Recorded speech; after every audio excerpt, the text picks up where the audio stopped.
Here's what's happening on Friday 1st today. Rachel's in the studio showing us the best Halloween makeup styles on a student budget.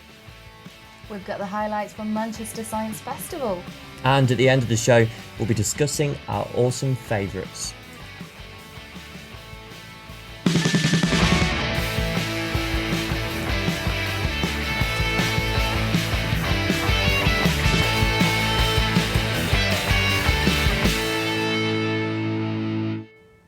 Hello and welcome to a very spooky edition of Friday 1st with me, Sam. And me, Annam. We'd just like to say sorry to those of you who tuned in for Tuesday's show. Due to some technical difficulties, the programme didn't go out. But not to worry, because we're here with the best of Quays news from the week, plus lots of entertainment, sport and chat. And now it's time to whip those leg warmers out, never thought I'd say that, and pop on a tutu, all that, as Salford Quays was painted neon at the weekend. The Quayside played host to a night of neon on Saturday in aid of the Christie charity. The annual 10-kilometre walk aims to illuminate the Quays to raise vital funds for their cancer patients. Many survivors and family members for those tragically lost to the disease took part. Participants dazzled in aid of cancer with a pre-warm-up of entertainment and music. Now, Adam is here with today's sporting round. What have you got for us today, Adam? Well, I wish I could do the show in those sorts of colours. Anyway, we'll start with swimming, and the City of Manchester aquatics team made a splash by securing 4 gold medals at this weekend's international swim meet. The sport has seen a major increase in participation throughout Greater Manchester since the Olympic and Commonwealth Games. But what does that mean at grassroots level? We sent Quays' own personal lifeguard Ollie to see just how far the sport has come since 2002. It's the biggest amateur swimming competition in the country, and with potential dreams of Rio at stake, the nation's brightest young swimmers were keen to impress. Fortunately for the City of Manchester aquatics team, the night turned into a very successful one, with Christopher Steeples and Rebecca Guy winning the pick of the medals in the 200-metre breaststroke and the 50-metre freestyle. I caught up with team coach Mark Rose after the event to see where Sunday's success could take them in the years to come.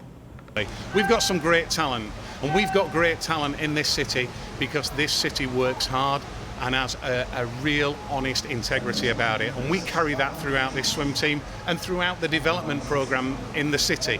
And talent is not something that's in your genetics, in my belief. It's about how hard you work, how smart you work, and how much you put into it, and Manchester's got people like that in droves. We believe that this is going to be the biggest and best swimming programme in the world in the next few years. Really? In the just next few years towards Rio 2016, even that close? That's a little bit tight, but you know, we're developing generations from the local community with that great work ethic and self-belief, whereby finance isn't a barrier, whereby your social situation is not a barrier. It's all about whether you put into yourself, and then this city and the people that are involved, the people that you're seeing in this building today, are helping drive these athletes forward. Manchester is alive and teeming at the seams of talented swimmers, and it's not just here, it's all over the northwest. Liverpool, Preston, Wakefield. This centre acts as a mother base for every single swimming club in the whole of the northwest, and I'll tell you now, it's the start of something very big for British sport. Oliver Mackenzie, Quays News, Manchester. Now we're going to dry off and head to the AJ Bell Stadium, where Sale Sharks have launched a new theme to add some extra bite to match days. It's called the Shark Tank and will be sticking around throughout the 2015-16 Aviva Premiership season. It features a bar, entertainment for all the family, and post-match reaction from players past and present, such as this one with English forward Josh Beaumont. Sets things up very nicely for a trip to Northampton next week. We're John Baker sounds tough, but as I say, with Worcester beating them last week, they are unbeatable. Yeah, exactly. We're quite ahead of ourselves. We'll come to a top team, and we'll have another big week training and prepare for next Sunday. And what's it been like getting the lads back in from the Rugby World Cup environment this last few days? All come back with tails to tell. Hopefully, been a nice vibe to the place. Yeah, exactly. It's been nice to have four lads back involved, and just having a strength squad, so getting a real impact tonight. I'd just like to apologise for the sound quality of that video. And if you would like to experience the Shark Tank for yourself, Tickets are still available for this Sunday's clash between the Sharks and Premiership runners-up Northampton Saints. So guys, do you fancy the Sharks at the weekend, or do you think they'll bite off more than they can chew? I think they'll do quite well, but personally I fancy a little trip to that bar. Meantime, Rachel is here with some Halloween makeup tips. So Rachel, can you make me beautiful? I can try.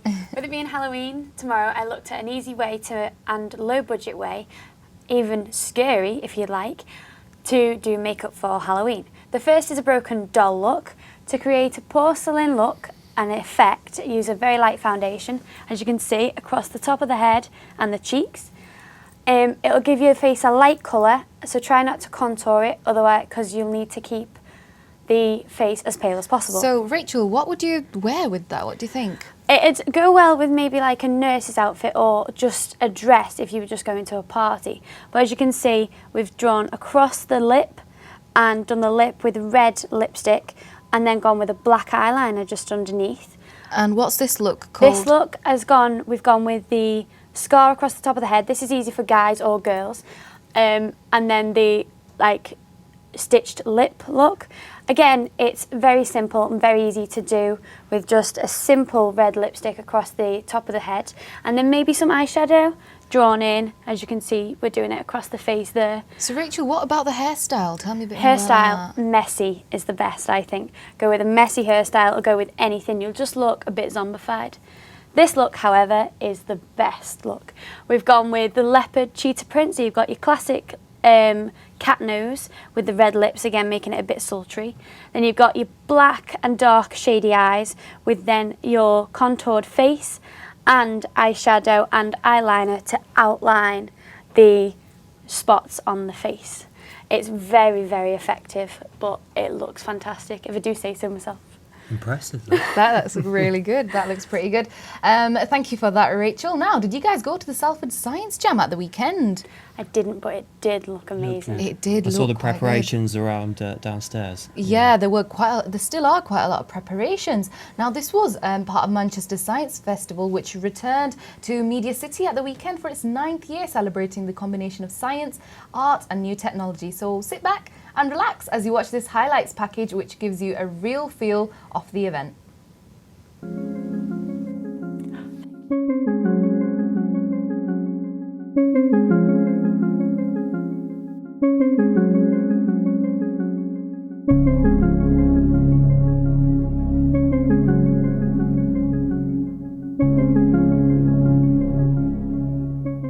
So one of the things we're trying to do this year in the festival is also to have activity not just in our building, but across Manchester and Greater Manchester. So over the first weekend of the festival, we have things taking place in the Museum of Science and Industry. We have a drone expo taking place there, so people can go along and fly a drone, see how some really big drones are flown, and get a sense of how this technology is changing the world around us.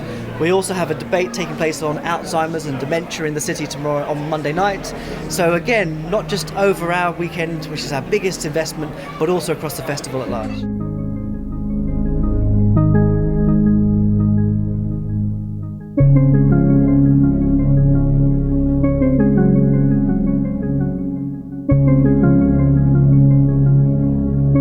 Hello, my name's Mark Lorch. I'm from the University of Hull and we're here this weekend along with a whole host of other writers writing a book, a whole book, nothing but a book.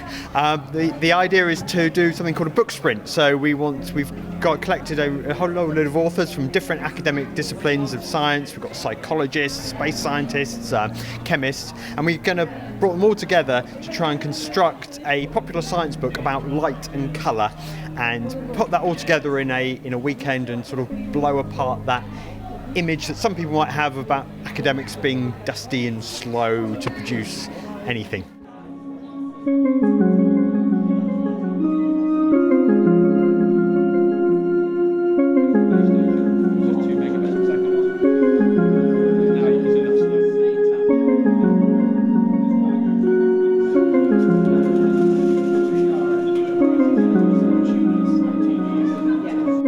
Events like these are really great because it makes science really fun and accessible, and it's really great to get kids involved in science for the future.